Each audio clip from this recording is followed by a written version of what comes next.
दिनै सानसेनि रादाबफोरखौ फरायदों आं गेवलां हाज'वारिया।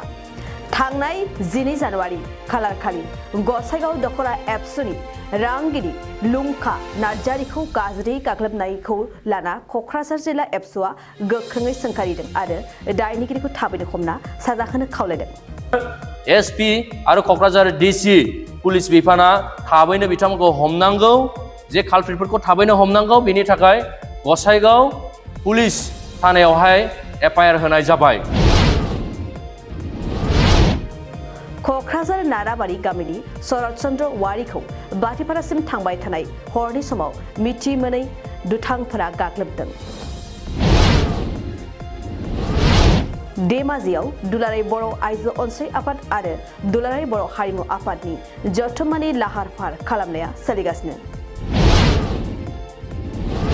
आजादी का अमृत महोत्सवजों लोब्बा लाखिना क'क्राझाराव सामाजिक आधिकारिक सिबिराज हाबाफारि खुंदों। लोगोसे 500सा अंगहारि सुबुंफोरनो ट्राइसाइकेल, फोल्डिं व्हील चेयार, सिपि चेयार बायदि बायदि गोनांथिनि मुवा बेसादफोर रानदों।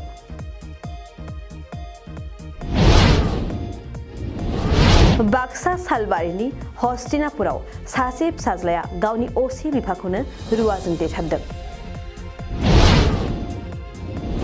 सानसेनि मेहेरगोनां हाबाफारिजों दिल्ली बाथौ गौथुमनि 3थि खेब गायसन सान फालिदों।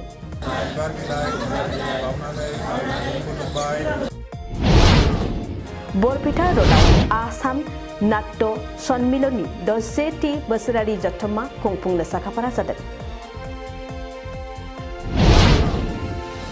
क'क्राझार जिल्ला बिसमुरि ओनसोलनि दनपुर बाथाबारि गामिनि ब्रक्स इंलिश स्कुला 1थि खेब गायसनथाय सान फालिदों।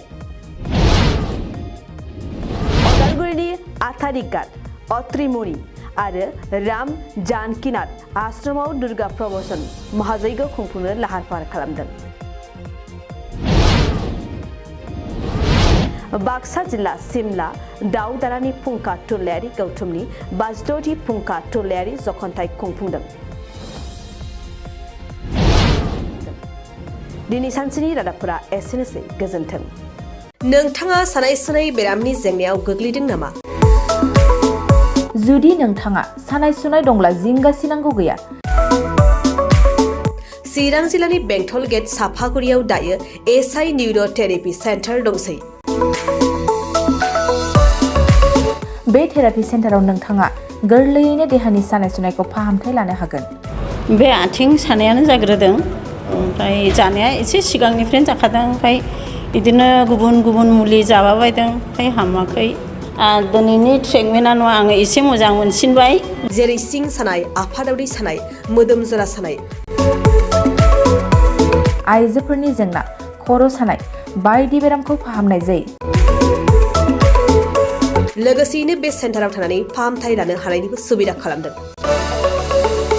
नोंथांमोनहा एसआइ निउर' थेरापि सेन्टाराव फाहामथाय लानो गोसो दंब्ला नैबे मबाइल नम्बर 7620160459 नङाब्ला 9476977956 आव थोंजों सुलाद लानो हागोन।